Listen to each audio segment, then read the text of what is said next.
Hello दोस्तों, welcome to sleepy classes. तो आज के सेशन में हम बात करेंगे एथेनॉल ब्लेंडिंग के बारे में। एंड एक रीसेंट डिबेट शुरू हो चुकी है फूड वर्सेस फ्यूल की। तो क्या है वो डिबेट, उसको भी यहां पर समझेंगे। चलिए शुरुआत करते हैं, बट उससे पहले एक छोटी सी इंफॉर्मेशन आप सभी के लिए जो कि 2025 के लिए प्रिपेयर कर रहे हैं कि हमारे नया फाउंडेशन बैच लॉन्च किया गया है। अर्ली बर्ड ऑफर चल रहा है 10% का 31 अगस्त तक। तो इस कूपन कोड को यूज कीजिए, एनरोल कीजिए एंड अपनी 2025 के प्रिपरेशन को और बेहतर बनाइए। एंड अगर आपको किसी प्रकार का कोई डाउट है with respect to course features तो भैया ये नंबर हमारा यहाँ पर अवेलेबल है, आप अप्रोच कर सकते हैं, राइट। चलिए, अपार्ट फ्रॉम दैट मेंस नजदीक आ रहा है, तो मेंस रिलेटेड जितने भी हमारे कोर्सेज हैं उन पर भी हमारा 50% का डिस्काउंट है। मेंस 50 ये कूपन कोड आप यूज कर सकते हैं।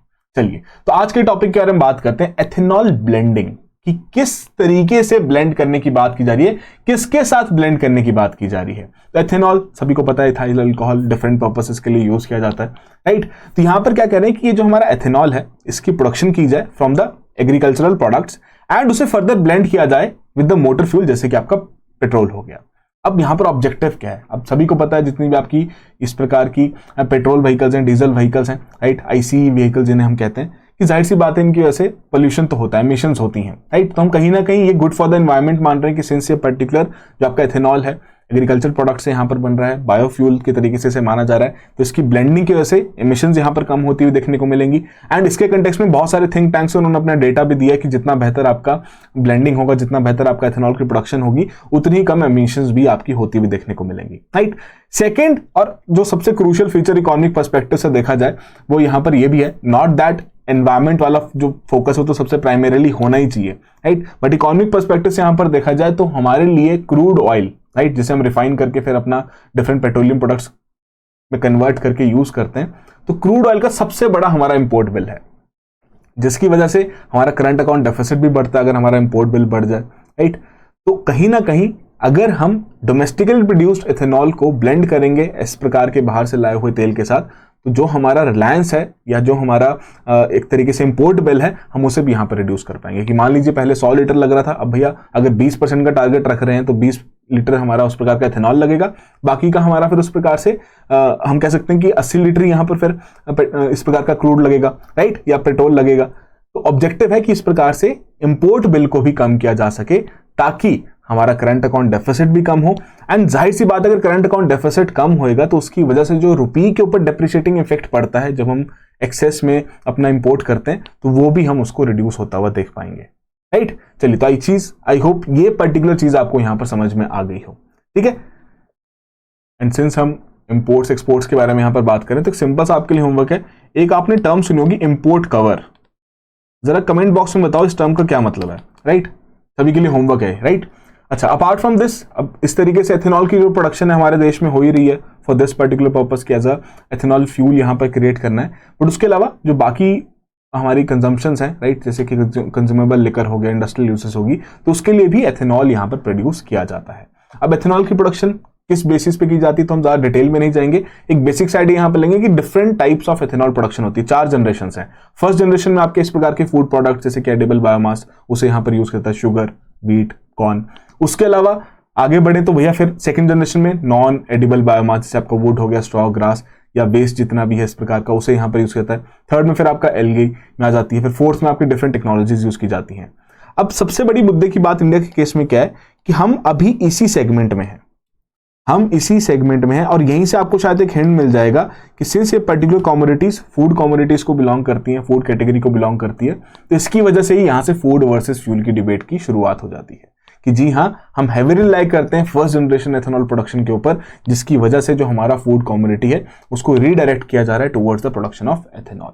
एंड उसमें जो हमारी एथेनॉल ब्लेंडिंग यहां पर की जा रही है, राइट, जिस प्रकार की जो टारगेट्स यहां पर रखे गए हैं, तो क्या उसका टाइमलाइन रहा है उसको भी यहां पर क्विकली समझ लेते हैं। तो 2014 में ये टारगेट रखा गया कि 2021-22 तक 10% का टारगेट हम रखते हैं एथेनॉल ब्लेंडिंग का। उसी को ही इंप्लीमेंट करने के लिए, उसी को एक तरीके से पॉलिसी सपोर्ट प्रोवाइड करने के लिए नेशनल पॉलिसी ऑन बायोफ्यूल्स यहां पर निकाली गई 2018 में। एंड पॉलिसी निकल गई, अब भैया इंडस्ट्री के जो लोग बैठे हैं जो कि इस प्रकार से एथेनॉल प्रोड्यूस करेंगे, उनको भी तो कुछ इंसेंटिवाइज करना ताकि वो अपनी एथेनॉल प्रोडक्शन यहाँ पर बढ़ा सके। तो जो नए प्लांट्स लग रहे हैं डेफिनेटली उसके लिए उनको यहाँ पर लोन ऑब्टेन करना पड़ेगा, तो सरकार ने इंटरेस्ट सबवेंशन स्कीम यहाँ पर निकाल दी उसके लिए। लेटर ऑन 2019 में फिर जो शुगर सिरप है उसको इंट्रोड्यूस किया गया कि भैया आप इसका भी यूज केस यहाँ पर कर सकते हैं एथेनॉल प्रोडक्शन के लिए। अपार्ट फ्रॉम दैट 2020 में मेज को अप्रूवल यहां पर दिया गया था कि उसके लिए एथेनॉल प्रोडक्शन यहां पर की जा सकती है। फिर 2021 में हमने देखा कि हमारा जो टारगेट था वो अप्रोक्सीमेटली हम 8% यहां पर अचीव कर चुके हैं। लेटर ऑन 2023 में 13 से 15% यहां पर आ चुका है और करंटली आपका ये 15 to 70% यहां पर 17% यहां पर देखने को मिल रहा है, राइट। बट मेजर अपडेट हुआ दिसंबर 2023 में, जब इस प्रकार से जो आपका शुगर केन जूस और सिरप था, इसका जो यूज था एथेनॉल प्रोडक्शन में, उसे रिस्ट्रिक्ट कर दिया गया। अब यहीं से जो मेजर चेंज आया एथेनॉल प्रोडक्शन में वो हमें देखने को मिला और जैसे हम अभी देखेंगे भी। बट ये एक पॉइंट समझना बहुत जरूरी है कि पहली बात तो 2025-26 का टारगेट रखा गया है 20% की ब्लेंडिंग का, तो इसके ऊपर अभी सरकार फोकस कर रही है। नजदीक है टारगेट भैया, तो सरकार उस प्रकार से प्रोडक्शन बढ़ाने के लिए सारे पैरामीटर्स यूज कर रही है, right. Apart from that government यहां पर क्या कहती है कि जितना भी हमारा जो एफसीआई यहां पर फूड प्रोक्योर करता है, फूड ग्रेन्स प्रोक्योर करता है, अगर उसमें से कोई भी वेस्ट हो जाती है तो उसको भी रिडायरेक्ट किया जाए, राइट। जो हमारे पास सरप्लस पड़ जाता है स्टॉक, उसको भी अगर हो सके तो रिडायरेक्ट कर लिया जाए, मेकिंग श्योर कि भैया हमारे पास सफिशिएंट बफर अवेलेबल रहे ताकि किसी प्रकार की फूड इन्फ्लेशन देखने को ना मिले, राइट। तो ये मेजर पॉलिसी स्टेप्स लिए गए हैं। बट द पॉइंट बिंग, जो कि समझने वाली बात है कि यहां जो हमारे देश में एथेनॉल प्रोडक्शन हो रही है, राइट, या जितनी हुई है 2023 दिसंबर तक, हम हेविली रिलाई करते हैं शुगर केन के ऊपर। कि अगर दिसंबर 2023 तक का डेटा देखें, एथेनॉल की प्रोडक्शन कैपेसिटी 1380 करोड़ लीटर्स तक पहुंच चुकी है, जो कि जिसमें से 875 करोड़ लीटर्स आपका शुगर केन से है एंड 505 आपका बाकी फूड ग्रेन से। तो हेविली रिलाई करते हैं शुगर केन के ऊपर उस प्रकार की प्रोडक्शन के लिए। एंड शुगर केन में बेसिकली आपके 3 तरीके के बाय प्रोडक्ट्स देखने को मिलते हैं कि आपका शुगर केन जूस और सिरप है, राइट, जो कि आपकी शुगर प्रोडक्शन में यूज किया जाता है। Then B heavy molasses and C heavy molasses.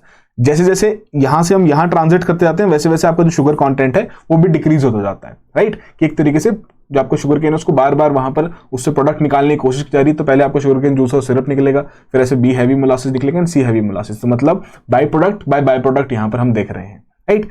अब यहां पर क्या देखने को मिला कि जिस प्रकार से शुगर केन की यहां पर डिमांड बढ़ रही है, क्योंकि भैया एथेनॉल प्रोडक्शन होना है, sugar cane being the water intensive crop, तो जाहिर सी बात है उसकी वजह से जो वाटर का यूज है वो भी बढ़ता हुआ देखने को मिल रहा है।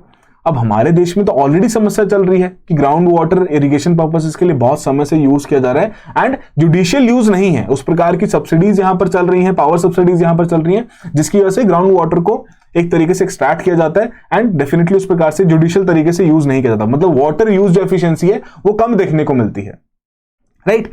जिसके कारण कहीं ना कहीं पंजाब जैसे एरियाज में फिर हमें डार्क जोन्स भी देखने को मिल रहे हैं, है कि नहीं। तो ऑलरेडी जब पानी की समस्या है तो उस समय पे हमारे द्वारा एथेनॉल की प्रोडक्शन यहां पर बढ़ाई जा रही है, जो कि किसके ऊपर डिपेंडेंट है, शुगर केन के ऊपर डिपेंडेंट है। एंड शुगर केन की जो प्रोडक्शन है वो किसके ऊपर डिपेंडेंट है, वाटर के ऊपर।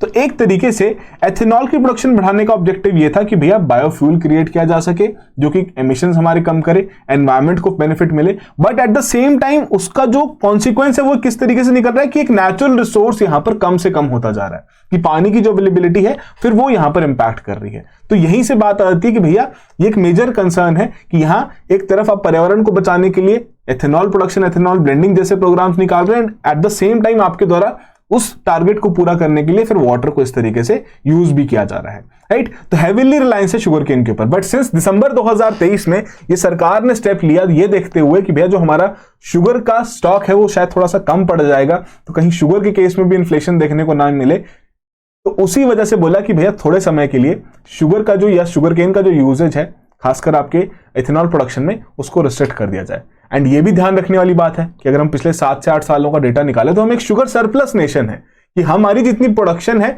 वो ज्यादा ही है हमारे डिमांड से, जिसकी वजह से हम बहुत सारा शुगर फिर बाद में एक्सपोर्ट भी करते हैं। इट जस्ट दैट अब जो शुगर एक्सपोर्ट किया जाता था उसको रिडायरेक्ट किया जा रहा है यहां पर उस प्रकार से, ताकि जो हमारा ये एथेनॉल का प्रोडक्शन है वो यहां पर बढ़ाया जा सके। तो एथेनॉल की प्रोडक्शन तो ईयर ऑन ईयर बेसिस पर यहां पर बढ़ती हुई देखने को मिल रही है। बट सिंस दिसंबर 2023 में रिस्ट्रिक्शन लगा दी गई, तो अब यहां पर मेज इज द न्यू शुगर। यहां एथेनॉल जो आपका प्रोड्यूस किया जा रहा है फ्रॉम डिफरेंट कॉमोडिटीज, राइट, या डिफरेंट आपके जो सोर्सेज हैं, उसमें मेज का जो परसेंटेज है, मेज का जो कंट्रीब्यूशन है वो इंक्रीज होता हुआ देखने को मिला है।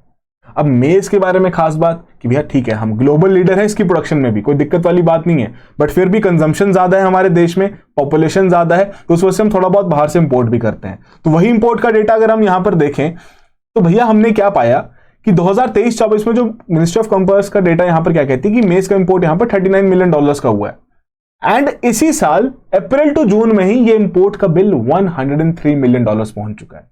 तो हिंदू का आर्टिकल था भैया, उसी में से डेटा यहां पर निकाला गया, राइट। तो ये आप खुद ही देख लीजिए कि अब वही चीज, अब दोबारा से हम रिविजिट करते हैं, एथेनॉल ब्लेंडिंग क्यों शुरू की गई, पर्यावरण को बचाना है एंड अपना इंपोर्ट बिल कम करना है, राइट।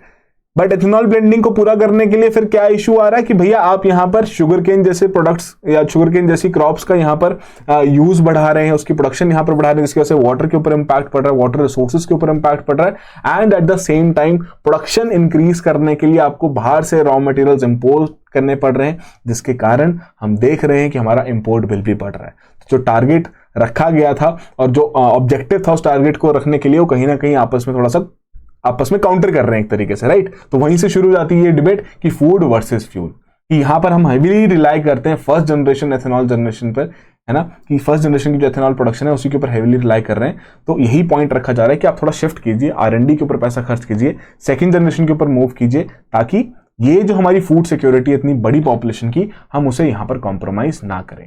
सेकेंड, कि कहीं ना कहीं इस प्रकार से जो शुगर केन की प्रोडक्शन बढ़ेगी, बिकॉज जाहिर सी बात है एथेनॉल की प्रोडक्शन में यहां पर चाहिए, तो उसकी वजह से वाटर का यूज यहां पर बढ़ेगा, जिसके कारण जो बाकी एसेंशियल फूड ग्रेन क्रॉप्स हैं उनकी जो इरिगेशन रिक्वायरमेंट्स हैं, राइट, वो यहां पर फिर कॉम्प्रोमाइज हो सकती हैं, जिसकी वजह से कहीं ना कहीं मेजर कंसर्न्स आ सकते हैं, लॉन्ग टर्म एग्रीकल्चरल सस्टेनेबिलिटी के ऊपर सवाल आ सकता है। तो वहीं से एक और पॉइंट यहां पर क्या आता है कि यार आप शॉर्ट टर्म टारगेट को पूरा करने के लिए लॉन्ग टर्म सस्टेनेबिलिटी को कहीं कॉम्प्रोमाइज तो नहीं कर रहे। तो अगेन ऐसा पॉइंट आप अपने मेंस के आंसर में भी लिख सकते हैं, राइट। एंड मेज प्रोडक्शन का तो हमने डिस्कस कर ही लिया कि जाहिर सी बात है हम उस प्रकार के मेजर प्रोड्यूसर यहां पर माने जाते हैं, फिर भी हमें इंपोर्ट करना पड़ता है। बट ये तो रही बात कि जो कंजम्पशन है उसके लिए हम यहां पर इंपोर्ट कर रहे हैं, राइट, और प्रोडक्शन के लिए यहां पर इंपोर्ट कर रहे हैं। बट सिंस जो हमारे बाकी सेक्टर्स हैं, जैसे पोल्ट्री फीड हो गया, लाइफ स्टॉक हो गया, वो भी मेज के ऊपर डिपेंडेंट है ना, तो कहीं ऐसा ना हो कि ये पर्टिकुलर सेक्टर्स भी फिर यहां पर इंपैक्ट हो जाएं इस प्रकार के टारगेट को पूरा करने के लिए। तो ये है एक मेजर डिबेट जो कि यहां पर चल रही है। हिंदू में ही आर्टिकल आया था, उसी से आपके पॉइंट्स यहां पर निकाले गए हैं, राइट। तो आई होप पूरी कहानी यहां पर आपको समझ में आ गई हो कि किस प्रकार से एथेनॉल ब्लेंडिंग के टारगेट्स रखे गए हैं, क्या उन टारगेट्स को पूरा करने के लिए यहां पर कहीं ना कहीं देखने को मिल रहा है कि कुछ कॉम्प्रोमाइजेज यहां पर किए जा रहे हैं, एंड क्या उसका लॉन्ग टर्म इंपैक्ट पड़ सकता है, राइट। तो अगर मेंस में ऐसा सवाल आ जाए तो आप डेफिनेटली इन पॉइंट्स को वहां पर यूज कर सकते हैं। चलिए, तो जाने से पहले आप सभी को पता है कि हमारी टेस्ट सीरीज यहाँ पर काम कर रही है भैया, अच्छे तरीके से लॉन्च कर दी जा चुकी है। तो मैंने पहले भी कहा था कि किसी भी टेस्ट सीरीज के 3 मेजर ऑब्जेक्टिव्स रहते हैं कि पहली बात सिलेबस कवर हो जाए, सेकंड करंट अफेयर्स हो जाए, एंड थर्ड मल्टीपल रिवीजन हो जाए। तो उसी तरीके से टेस्ट सीरीज यहाँ पर डिजाइन की गई है, शिखर टेस्ट सीरीज। चेकआउट कीजिए, कुछ टेस्ट ऑलरेडी हो भी चुके हैं, तो ऐसा तो नहीं है कि आप नहीं दे सकते, बिल्कुल दे सकते हैं, राइट। एनरोल कीजिए इस टेस्ट सीरीज में। एंड जो आपको एक मेजर पोर्शन रहता है प्रिपरेशन का कि भैया कंटिन्यूसली टाइम एंड अगेन अपनी प्रिपरेशन को टेस्ट करना है, तो उस ऑब्जेक्टिव को यहां पर पूरा कीजिए। चलिए, so that will be all the very best, have a good preparation.